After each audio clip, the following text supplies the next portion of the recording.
Okay. First of all, introduce yourself and what's your aim to come Azerbaijan and stay there more months? Okay.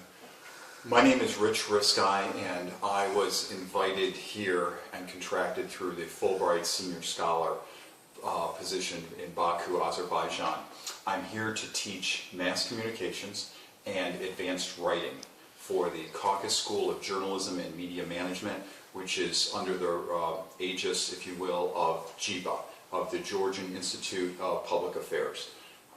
It's been a fantastic, wonderful experience. It's been amazing in so many respects in terms of meeting outstanding people, being invited into homes, seeing some of the institutions here. It's been amazing, and I've been fortunate to have some wonderful students at the Caucasus School of Journalism and Media Management. I'm only here a short period of time, approximately 6 to 7 weeks. My trip was delayed a little bit because of Hurricane Sandy in the northeast of the United States. But I arrived and I've been teaching 5 to 6 days a week, almost 7 days a week. And I would certainly like to teach more if I could. What's your impression about media, free speech and internet freedom in Azerbaijan? My personal experience with internet access has been one that's been a bit of a challenge. And I say that because I'm using Wi-Fi capability both at the school in which I'm teaching and also at my residence. And the Wi-Fi has been pretty good, but spotty in terms of my ability to get on the web and to transfer information, to get on and to do email, to do text, to send photographs. Those have been a little bit of a challenge for me compared to some other experiences I've had, certainly in the United States, certainly in China, and overseas. I do think my experience here has been I've been able to send email messages, I've been able to make phone calls, and I really kind of live and breathe with the freedom of expression that I'm allowed on the web. So that's been a little bit of a challenge for me. Yes, you talk about useful things, and I want to ask, you can get chance, you could get chance to look through Azerbaijan media. A little bit, and yeah. What's your opinion and how Azerbaijan media is independent, how they can cover the main issues? I think Azerbaijan media is working in an environment that's developing. And I say that because I have to compare it to what I know. In the United States, we have access to everything. We really do. We have access to the internet. There's a lot of free access to the internet, websites, etc. When I was in China, I went to newspapers in China, and I got to see how newspapers kind of were distributed there and how they were put up on public kiosks so that the public could literally walk up in a park and read the newspaper there. I'm glad to see that there are newspapers here. That is a wonderful thing. I'm glad to see there are websites that accompany the newspapers here. I think that's a wonderful thing. I think it would be great if the public in Azerbaijan, in Baku, in Tbilisi, all across this area, if they had more access to government meetings. To me, it's very common to be able to go to a government meeting and to watch either the executive branch, the legislative branch, or the judicial branch of the government, and to see how the government works.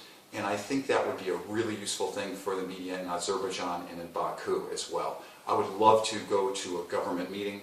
I would love to go to a court or judicial hearing. All those things would be wonderful to do. And we were able to do street surveys. We were able to see some civic engagement with some meetings here. There were 2 meetings that I saw that were rally meetings in a public setting by I believe called Fountain Square. And both of those meetings and rallies were interesting and difficult for me because I think when people try to express themselves both by speaking out loud or signs, that public forum and protecting the public forums for speech is an important thing because it allows interaction between citizens, between government, between institutions of finance. It allows for a shared governance. I saw some shared governance here. I think the protest meetings were difficult for me to see, because when I have seen protest meetings before, people hold signs and they chant and they walk around and they express themselves, and it's a peaceable assembly, and people may yell and it may be loud, but then it's done. And people have a greater understanding of where positions are. There's a marketplace of free ideas that people are able to express themselves and understand each other's positions better. And I didn't see that as much here, because I saw when some people who were trying to speak out disagreed, they were taken away, they were quieted, they were not allowed to speak freely. And I think that's a sad thing, but I think it's a developing thing. I hope that there will be more conversation. I think the way to public participation and to better community involvement is people speaking and listening to each other in greater numbers. The answer to so much of shared governance is people talking to each other and people willing to debate with each other, people willing to argue with each other, people willing to tolerate different perspectives, and I think that's a great thing. And I saw some of that when I was here, and then I saw some of that challenged while I was here. Basically, people who wanted to speak out and to disagree were quieted, and at some points they were physically taken away. Next question about social network. Your opinion about, because we know that in Arab Spring, in the Arab Revolution, social network played great role in this process. What about your opinion? Do you think that social network in Azerbaijan will play great role in democratization process? Yes, yes, and yes. Do you see any symptoms this process, any details this process that you can predict something? Boy, social media provides a manner for people to interact on three levels.